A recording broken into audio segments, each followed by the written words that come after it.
Saudi Arabia എന്ന പേര് കേട്ടാൽ എല്ലാവരും ആദ്യം മനസ്സിൽ കാണുന്നത് മരുഭൂമി തന്നെ ആയിരിക്കും. ഇത്തരം മരുഭൂമികളാൽ സമ്പന്നമാണ് സൗദി അറേബ്യ എന്ന രാജ്യവും. പക്ഷേ ഇങ്ങനെ വിശാലമായ മരുഭൂമികൾക്ക് പേരുകേട്ട സൗദി അറേബ്യ ചില വിദേശ രാജ്യങ്ങളിൽ നിന്ന്, പ്രത്യേകിച്ച് ഓസ്ട്രേലിയ, ചൈന, ബെൽജിയം എന്നീ സ്ഥലങ്ങളിൽ നിന്നും വളരെ കാലമായി മണൽ ഇറക്കുമതി ചെയ്യുന്നുണ്ട് എന്നതും ഒരു യാഥാർത്ഥ്യമാണ്. ഗൾഫിലെ ഒരു മരുഭൂമി രാഷ്ട്രം മണൽ വാങ്ങുക എന്ന ആശയം തന്നെ അമ്പരപ്പിക്കുന്നതായി തോന്നാമെങ്കിലും അതിന് പിന്നിൽ സൗദിയുടെ ഭാവി തന്നെ നിർണ്ണയിക്കുന്ന ചില കാര്യങ്ങളുണ്ട്. കോടിക്കണക്കിന് ഡോളർ വിലമതിക്കുന്ന വിഷൻ 2030 പദ്ധതികളുമായി രാജ്യം മുന്നോട്ട് പോകുമ്പോൾ മരുഭൂമികൾക്ക് നൽകാൻ കഴിയാത്ത ഒരു പ്രത്യേകതരം മണലിനുള്ള ആവശ്യം കൊണ്ടാണ് അവർ ഈ മണ്ണ് വാങ്ങുന്നത്. സൗദി അറേബ്യയിലെ ഭൂപ്രകൃതികൾ മണൽ കൊണ്ട് സമ്പന്നമായിരിക്കാം, പക്ഷേ എല്ലാ മണലും ഒരേപോലെ അല്ല. അവിടുത്തെ മരുഭൂമികളിൽ കാണപ്പെടുന്ന മണലുകൾ സാധാരണയായി മിനുസമുള്ളതാണ്. സിമന്റും വെള്ളവും മിക്സ് ചെയ്ത് കോൺക്രീറ്റ് മിക്സ് ഉണ്ടാക്കാൻ പറ്റിയതല്ല ഈ മണ്ണ്. കെട്ടിടങ്ങൾ, അടിസ്ഥാന സൗകര്യങ്ങൾ, നഗര വികസനം എന്നിവയ്ക്ക് ആവശ്യമായ മണൽ സാധാരണയായി നദീതടങ്ങൾ, തടാകങ്ങൾ അല്ലെങ്കിൽ കടൽ തീരങ്ങൾ എന്നിവിടങ്ങളിൽ നിന്നാണ് ലഭിക്കുന്നത്. ഇങ്ങനെ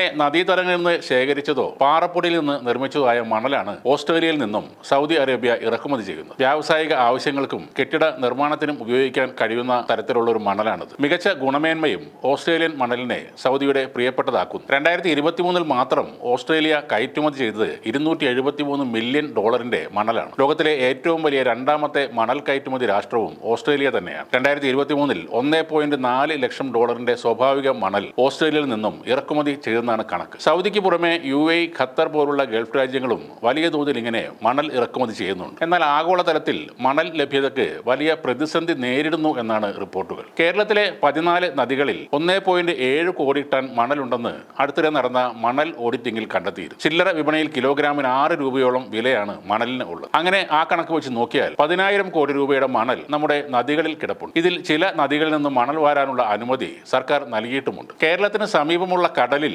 നിർമ്മാണത്തിന് പറ്റിയ 74.5 കോടി ടൺ മണൽ ഉണ്ടെന്ന് ജിയോളജിക്കൽ സർവേ ഓഫ് ഇന്ത്യ കണ്ടെത്തിയിരുന്നു. ഏകദേശം 35,000 കോടി രൂപ വില വരുന്ന ഈ മണൽ കോരിയെടുക്കാനുള്ള ഒരുക്കത്തിലാണ് ഇപ്പോൾ കേന്ദ്ര സർക്കാർ. ഇതുമായി ബന്ധപ്പെട്ട ടെൻഡർ നടപടികൾ തുടങ്ങിയിട്ടുണ്ടെങ്കിലും ഇതുവരെ ഒരു കമ്പനിയും മുന്നോട്ട് വന്നിട്ടില്ല എന്നതും ശ്രദ്ധിക്കേണ്ട ഒരു കാര്യമാണ്.